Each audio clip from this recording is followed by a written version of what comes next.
Tarehe 15 Mei mwaka 2026 bungeni jijini Dodoma.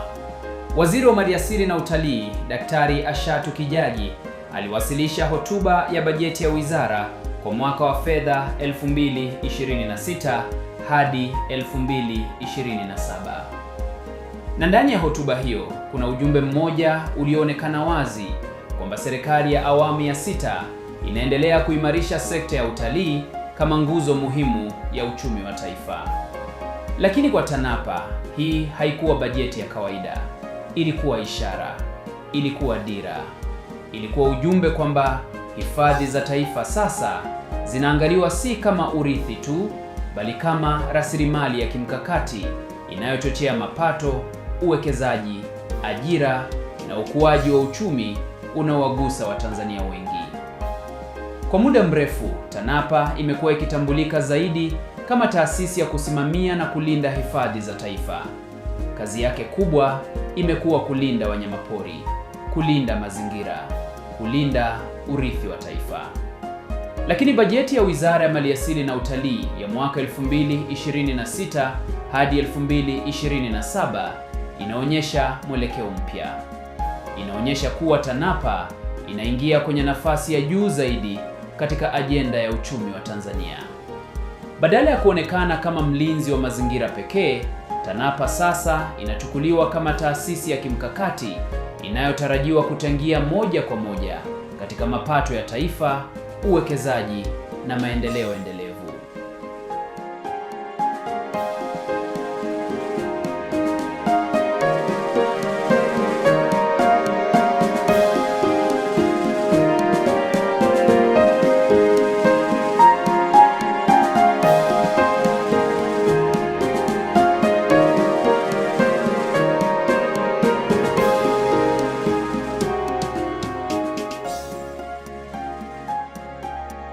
Katika hotuba hiyo, Waziri Daktari Ashatu Kijaji aliomba Bunge kuidhinisha jumla ya shilingi bilioni 334 milioni 345 laki 867 elfu kwa ajili ya utekelezaji wa shughuli za Wizara ya Maliasili na Utalii.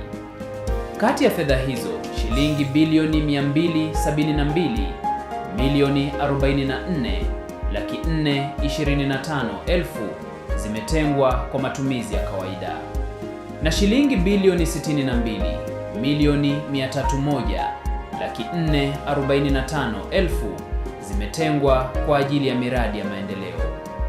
Lakini ndani ya mpango huu, TANAPA imepewa nafasi ya kipekee kwa sababu serikali imetaja kuwa TANAPA itaendelea kutekeleza miradi ya kimkakati yenye thamani ya shilingi bilioni 27 milioni 62 laki 435 elfu 990.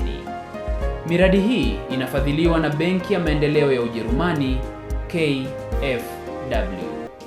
Na huu ni ujumbe mkubwa kwa sababu unaonyesha kuwa wadau wa maendeleo wana imani na uwezo wa TANAPA kusimamia miradi mikubwa na kuleta matokeo yanayopimika.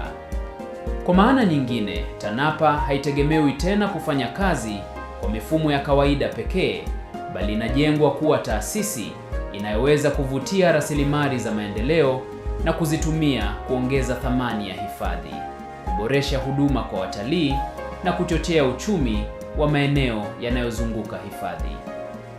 Lakini kuna sababu moja kubwa inayoifanya TANAPA iwe kwenye nafasi hii mpya. Ni ukuaji wa watalii. Ni ongezeko la mahitaji ya utalii.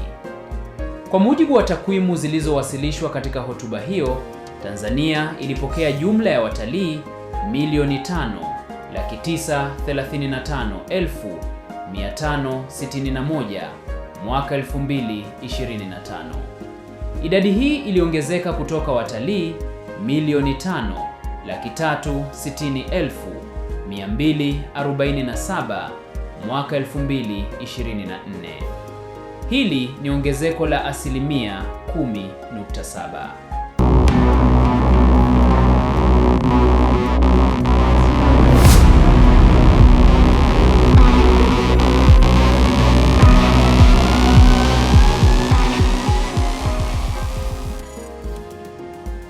Ukuaji huu umechochewa zaidi na watalii wa ndani ambao waliongezeka kutoka watalii milioni 3,218,352 mwaka 2024 hadi watalii milioni 3,641,066 mwaka 2025. Hili ni ongezeko la asilimia 13.1. Kwa upande wa watalii wa kimataifa, idadi yao iliongezeka kutoka milioni 2,141,895 mwaka 2024 hadi milioni 2,294,495 mwaka 2025. Hili ni ongezeko la asilimia 7.1.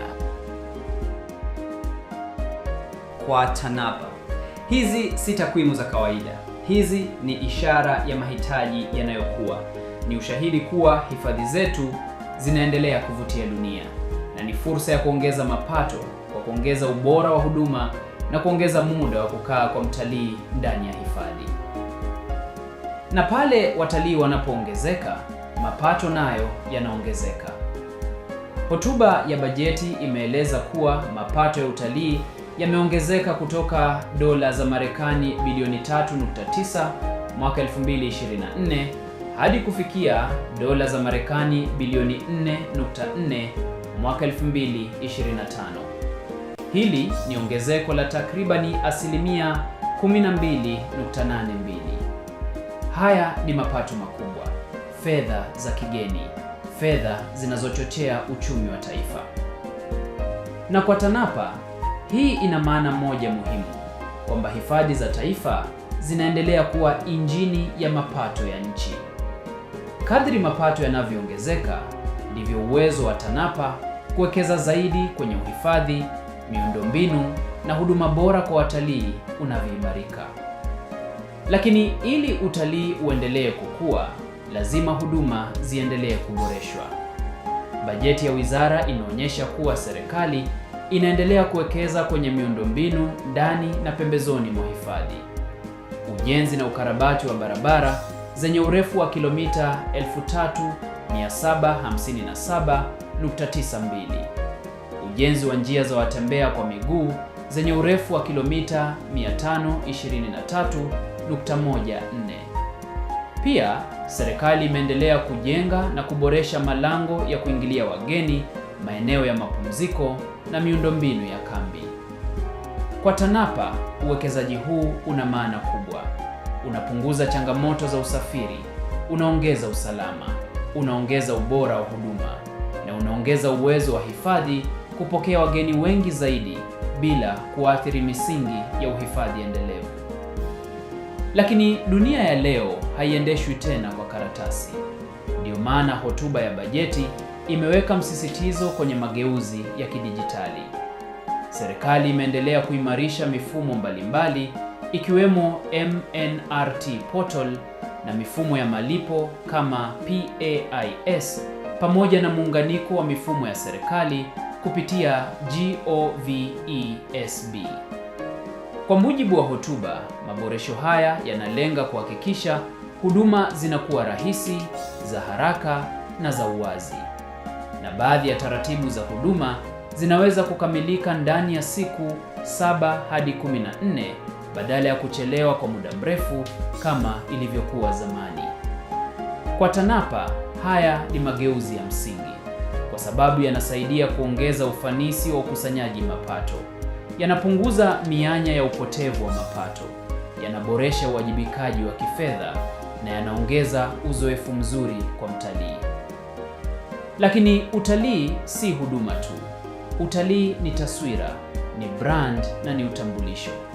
Na Tanzania imeendelea kung'ara kimataifa.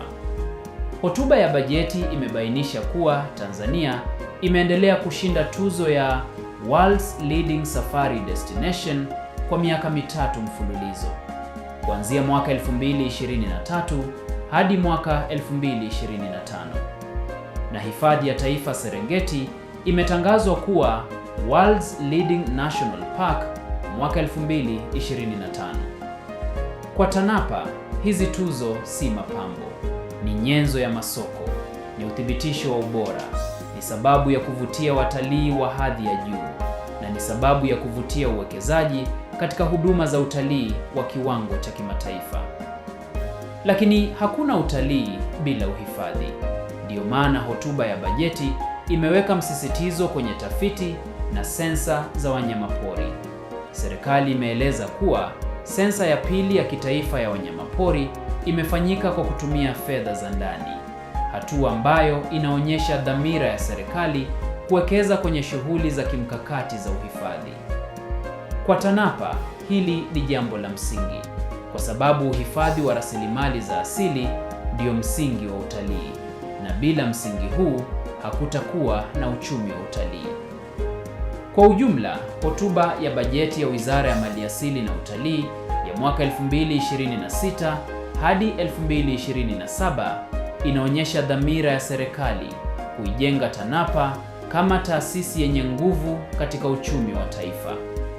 Ukuaji wa watalii hadi kufikia zaidi ya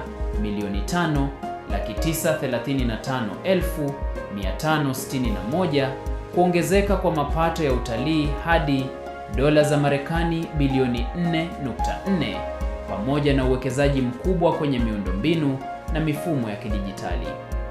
Yote haya yanaonyesha kuwa TANAPA inaelekea kwenye hatua mpya ya mageuzi na ushindani. Kwa mtazamo wa taasisi, bajeti hii inaweka TANAPA kwenye nafasi ya kuwa taasisi inayojitegemea zaidi kupitia mapato ya utalii, taasisi yenye mifumo ya kisasa, taasisi yenye huduma bora, na taasisi ya kimkakati inayochangia moja kwa moja maendeleo ya taifa. Kwa hiyo, bajeti hii ni zaidi ya mpango wa kifedha, ni dira, ni ramani, ni safari ya kuifanya TANAPA kuwa alama ya ubora wa utalii wa Afrika, huku ikilinda urithi wa Tanzania kwa vizazi vya sasa na vizazi vijavyo.